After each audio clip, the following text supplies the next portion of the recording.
Hello Ram Ram ji, good morning. कैसे हैं आप सब? वेलकम है आप सबका साधना रियल ब्लॉग चैनल में। आई होप फ्रेंड्स आप सब अच्छे होंगे। मॉर्निंग का टाइम है, दिन है सैटरडे का, सुबह से ब्लॉग स्टार्ट हो रहा है, बच्चों की छुट्टी है। आप सब बने रहिएगा, बहुत इंटरेस्टिंग, मज़ेदार और अच्छा ब्लॉग है। इससे ज़्यादा क्या करें, ठीक है। बच्चे खूब साथ कर रहे हैं। आज पानी रुका हुआ है आंगन में हमारे। खाऊंगी अभी मैं। गेहूँ धुल रही थी, मतलब बहुत सारा काम सुबह से मैंने किया, कपड़े धुले, 1000 काम थे। तो अब फाइनली टाइम मुझे मिला है। कितना टाइम हो रहा है? 10 बज रहे हैं। 10 बजे फ्री हुई हूँ भगवान के लिए। तो चलिए फिर बने रहिए। त्र्यंबकं यजामहे सुगंधिं पुष्टिवर्धनम् उर्वारुकमिव बन्धनान् मृत्युमोक्षेमामृताम्। ओम श्री शंभुवाय नमः, पार्वतीपतये नमः, गणेशपतये नमः, शंभुनाथाय नमः, त्रिलोकीनाथाय नमः, देवादिदेव महादेवाय नमः। नमः शिवाय। देखिए भोलेनाथ की और मंदिर की, घर की सबकी पूजा हो गई है। आज सैटरडे का दिन है। आराम से देखिए फूल वूल मिल गए हैं। अब चलिए, गुगरी मैंने चढ़ा रखा था, ये देखिए सौंधी सौंधी, इसको बैठ के खाऊंगी। बच्चे खा चुके हैं। आज जयंती है। कौन सी जयंती है याद मुझे नहीं आ रहा है। आप लोग कमेंट करके बताना। कुछ काम तो आपके लिए भी छोड़ दूँ ना, सारे काम मैं ही थोड़ी ना करूँगी। आप लोग सिर्फ देखोगे क्या, है ना। तो आप लोग कमेंट करके बताना किन की जयंती है आज, ठीक है। इसलिए छुट्टी है, फिर आ गई हूँ इधर देखने की गुगरी थोड़ी बहुत बची है क्या, क्योंकि मेरी फेवरेट है चने और गेहूं की, मुझे बहुत ज़्यादा पसंद है, सो यम्मी। तो इसलिए मैं चेक कर रही थी, अगर एक्स्ट्रा हो तो मैं उसे भी लेके खा लूँ। आप सब कहोगे साधना दी इतनी ज़्यादा क्यों पसंद है, तो आप लोग बना के खाइएगा, आप लोग को पता चल जाएगा, है ना। तो आराम से यहीं पे बैठ के खाऊंगी। बच्चे अभी नहा रहे हैं गुगरी वगैरह खा के, क्योंकि बच्चों का तो कोई ऐसा है नहीं कि भाई हमें नहा के खाना है, चाय पीनी है, क्या कैसे। हम लोग का ये है कि पूजा पाठ करने के बाद हम लोग खाते पीते हैं, और चाहिए भी। अगर 30 से ऊपर हैं आप, या मैं तो एज की बात नहीं करूँगी फ्रेंड्स, क्योंकि अगर आप श्रद्धा भक्ति करना चाहते हैं तो आप बचपन से भी कर सकते हैं, जो कि मैं खुद करती थी। तो भक्ति, पूजा, दान, दक्षिणा, तीर्थ वगैरह ऐसी चीज़ें हैं कि इनमें एज से कोई मतलब नहीं होता है। आप अच्छे काम कभी भी कर सकते हैं, मतलब बचपन से लेके मरते दम तक, है ना। क्योंकि अच्छे का फल अच्छा ही मिलना है, देर सवेर कभी भी मिले, और बुरे कर्म का फल बुरा ही मिलना है। भले कितनी देर में मिलेगा ये गारंटी नहीं है, बट मिलना है 100%। तो क्यों ना कुछ अच्छा ही किया जाए, है ना। मैं भी ऑप्शन चुना करती हूँ कि लाइफ में जब 2 ऑप्शन हो, एक अच्छा हो एक बुरा हो, तो हमें हमेशा अच्छी चीज़ को चुनना चाहिए, जिससे हमें भगवान के पास जाने के बाद भी थोड़े बहुत फल मिल जाए। ये ना हो कि वहाँ जाए वहाँ भी भूखे भेज दे भगवान कि जा तो चलवा के यहाँ से, है ना। तो इसलिए अच्छा चुनना चाहिए। तो हम लोग बिना नहाए नहीं खाते हैं, बच्चे लोग तो खा पी लेते हैं, इसलिए वो नहाए नहीं हैं, खा चुके हैं घुघरी। और इसको आप लोग कुछ और कहते हो तो बात अलग है, मैं तो घुघरी ही कहती हूँ। एक सिस्टर कमेंट करके बोल रही थी साधना दी घुघरी क्या होती है। तो घुघरी यही होती है जो दाने हम पका लेते हैं, इसी तरह उबाल के खाते हैं, उसे घुघरी कहते हैं हमारी तरफ। कोई भी दाना, मतलब अरहर हो, मटर हो, कोई भी, उसे हम घुघरी कहते हैं। फिर देखिए घुघरी को अच्छे से मैंने खा लिया है बिंदास। आज मैंने ज़्यादा उसे दिखा भी दिया है क्योंकि मेरी फेवरेट थी, इसलिए। फिर गेहूँ मैंने बताया था कि धुल के रखी हूँ। सुबह से बहुत सारा काम किया, बहुत सारे कपड़े पड़े थे, कपड़े भी धुले, क्योंकि काफ़ी दिन से घर का काम कुछ कर नहीं रही थी। तो बस माइंड सही नहीं था, क्या कहते हैं ना, गुस्सा रहती है, क्रोध रहती है, मन कुछ काम करने का नहीं होता, तो फिर मैं नहीं करती, भले कितना काम पड़ा रहे। तो आज थोड़ा सा मैंने खुद को मोटिवेट करा है और लग गई हूँ काम में। भाई हमारा काम है, हमारा घर का काम है, तो दूसरा तो करेगा नहीं।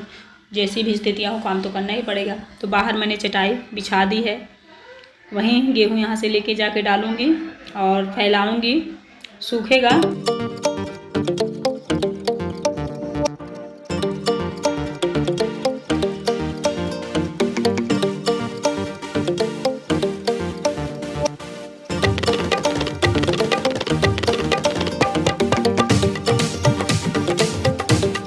गेहूं को सुखाने में इतनी मेहनत लगती है फ्रेंड्स, जैसे कोई किला जीत लो, उतनी मेहनत लगती है।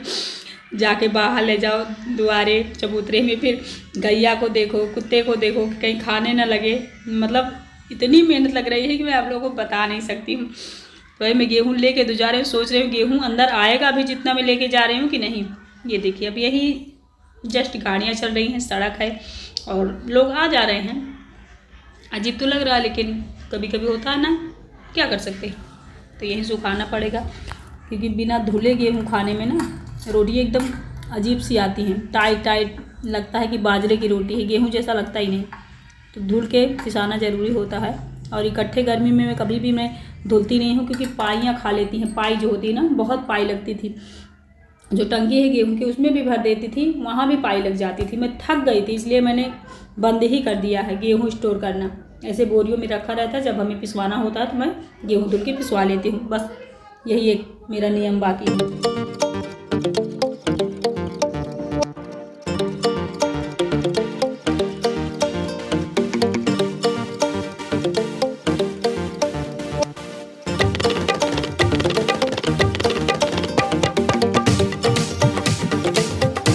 ये देखिए, सुबह हम लोगों ने घुघरी खाई है संडे के दिन, और इधर बन रही है तहरी, क्योंकि इन लोगों का निमंत्रण है। मैं हूँ खुशी, 2 लोग घर पे हैं, तो हम लोग तहरी बना के खा लेंगे। दोपहर नहीं है, शायद 2 बज रहे होंगे, इतना टाइम हो रहा है। घुघरी खाई थी ना, तो कुछ देर डाइजेस्ट हो रही थी पेट में धीरे धीरे, तो मैंने सोचा था लोग तहरी बना लेती हूँ। तो इसमें मैंने डाल दिया थोड़ा शिमला मिर्च और टमाटर, मिर्ची, प्याज, लहसुन। केवल इतनी ही चीज़ें अवेलेबल थी घर में, तो मैंने सोचा बस इतना ही डाल देती हूँ। निमंत्रण होता है, जैसे आजकल 2 दिन लगातार, तो ज़्यादा सब्जियाँ नहीं मंगाया करती हूँ, क्योंकि जब सब लोग खाते तभी बनाना ज़्यादा होता है, नहीं तो फिर कुछ भी हम लोग बना के खा लेते हैं। ऐसा होता है हर घर में मेरे हिसाब से। अपने लिए कोई लेडी जल्दी बनाना नहीं चाहती है।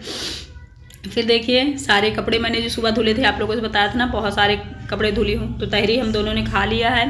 सारे कपड़े हटा के अंदर रखूँगी, और फिर उसके बाद देखती हूँ और क्या करती हूँ। आप सबसे बात भी करनी है मुझे, बहुत ही इम्पॉर्टेंट, मतलब जो भी मन में बातें हैं मैं आप सबसे बोल देती हूँ, क्योंकि मेरी उन बातों से बहुत सारी महिलाएं कुछ ना कुछ सीखती हैं। और ज्येष्ठ भाई लोग जो अच्छे हैं, मैं ये नहीं कहती हूँ कि मैं सब बुरे हैं, बहुत अच्छे भी हैं। जो अच्छे भाई लोग हैं वो भी कुछ सीखते हैं, क्योंकि अगर घर में, दुनिया में, जहाँ में कीचड़ है, तो हमें इतना भी समझ लेना चाहिए कि गंगा जल भी है ना।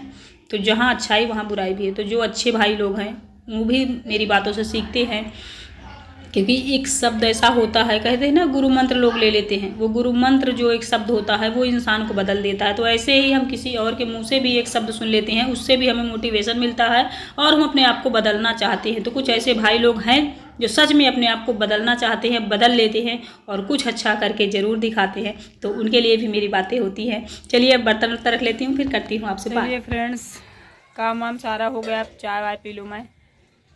इस टाइम ब्लॉग में कुछ खास नहीं होता। एक सिस्टर बोलती है बहुत अच्छे अच्छे रेसिपी साधना बनाओ तो तुम्हारा चैनल चलेगा, तो रेसिपी भी बना सकती हूँ, और गाने का मुझे शौक़ है, ढोलक भी मुझे आती है।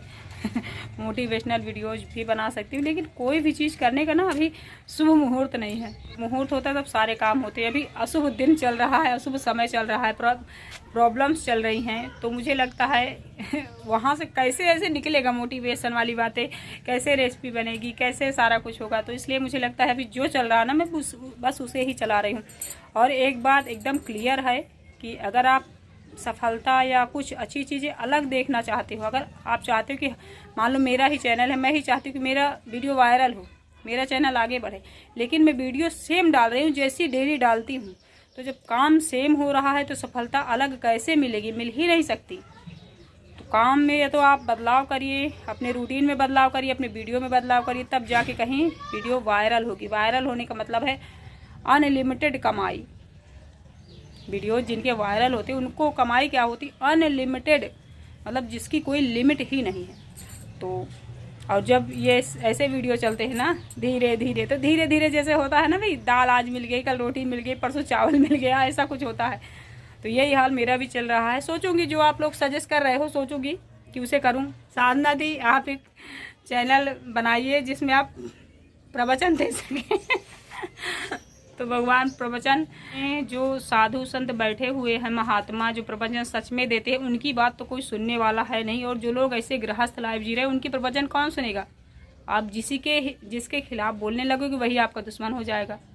ये झूठी दुनिया है फ्रेंड्स। यहाँ पे आप सत्य बोलोगे ना, सही बोलोगे, तो आपके बहुत सारे दुश्मन, बहुत सारे खिलाफ खड़े होने वाले हो जाएंगे, क्योंकि सारी दुनिया तो बस गलत का ही साथ दे रही है। तो आप साथ उम्मीद कैसे कर सकते कोई आपका साथ देगा? नहीं देगा। आप एक बार सत्य के लिए लड़के तो देखिए, आप आप सारी दुनिया के खिलाफ हो जाओगे, क्योंकि सारी दुनिया उसी में लिप्त है, कोई अलग है ही नहीं। जब आप अलग ही नहीं हो तो आप सत्य का साथ कैसे दोगे? तो उम्मीद रखना बेकार है, बस खुद से उम्मीद रखो, भगवान से, वही आपका साथ सपोर्ट सब कर सकता है। और सारी दुनिया मतलब ही उसे मतलब होता है, नीचे काम करना है, आप उनका साथ चाह रहे हो तो वो कितनी भी गलतियां करेंगे आप उन्हीं का साथ दोगे, क्योंकि आप भी उसी कैटेगरी के हो। मैं ये उन लोगों के लिए कह रही हूँ जो लोग आंखों से देखते हैं कि यहाँ कुछ गलत हो रहा, फिर भी उसको छुपा के और झूठ का मतलब साथ दे देते हैं, सत्य को पीछे ढकेल देते हैं कि अरे आप भी गलत हो, आप ही फालतू लड़ते हो या लड़ती हो, कुछ भी कोई भी रीजन हो, मतलब उसी को दबाया जाएगा जिससे कोई फ़ायदा नहीं है। और एक प्रिंसिपल से फ़ायदा है छोटे टीचर को, क्योंकि उससे उसे पेमेंट मिलती है। मान लो आप प्राइवेट हो तो उससे पेमेंट भी मिलती है, सपोर्ट भी मिलता है, प्रिंसिपल निकाल भी सकता है। तो मुझे लगता है इस चापलूसी और गैर जिम्मेदाराना काम जो होता है ना, गिरे हुए लोग करते हैं। गलत का सपोर्ट कौन करता है? जो गिरा हुआ होता है, जो खुद ही गिरा हुआ है, वो सही का सपोर्ट कैसे कर सकता है? क्योंकि वो उसी कैटेगरी का है ना। चूहे चूहे के पास ही जाएंगे ना, चूहे को ही सही बोलेंगे, गधे गधों का ही सपोर्ट करेंगे। अच्छे जो होंगे बहुत अच्छे, वो भी डर के मारे सही के साथ नहीं चलेंगे भैया, उनको पता है कि हमारे ही खिलाफ दुनिया ना हो जाए।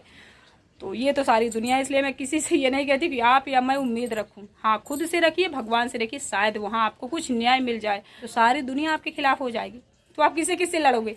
तो छोड़ो, बस भगवान का साथ रखो बस। चलो फिर मैं बर्तन धुल के चाय बना लेती हूँ, आप सब बने रहिएगा।